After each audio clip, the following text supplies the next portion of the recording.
Hello there, this is Brandon from Altif4.co, and this is the week in review for week 43, October 24th through the 28th, 2022. On Monday, I had my podcast where I did a follow-up through for the Kitchen Counter Cooking School.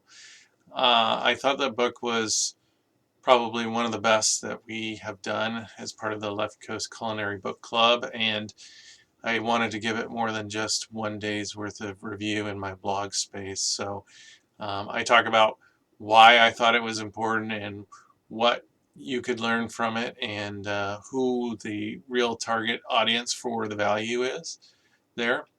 On Tuesday, my post was titled, "I don't think you're ready for this blank. Fill in the blank." No, seriously, I think you can. I'm talking about making jelly and how jelly or jam is kind of the gateway into preserving. It's something that doesn't require a whole ton of excess fruit to do. So even something as small as a couple pints from the farmer's market, and you can get started with it. On Wednesday, I had a post titled "The One Thing That I Didn't Get Done This Year," and that was staining my deck railing. I talk about some of the reasons why, but really what I wanted to get into was the difference between water-based and oil-based coatings, why you might choose one or the other, some of the different types of woods and preparation.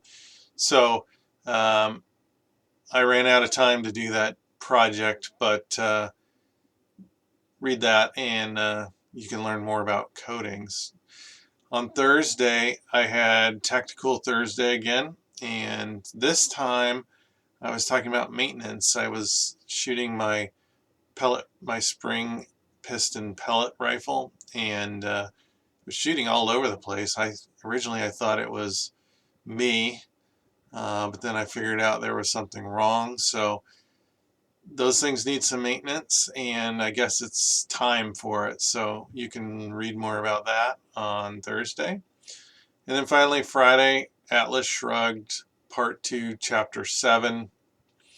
It's titled "The Moratorium on Brains," and I think you'll know why if you've read the book. But essentially, the main theme really is about people behaving poorly because they can, hence the title of the chapter. But I actually went a different direction, and I talk about the pirate that's in the story and his view of the anti-Robin Hood. So it's certainly a different take on the class system and economics from my standpoint that I never really sort of put two and two together. But that is the week in review for Altif4.co. So we will see you next week. Thanks.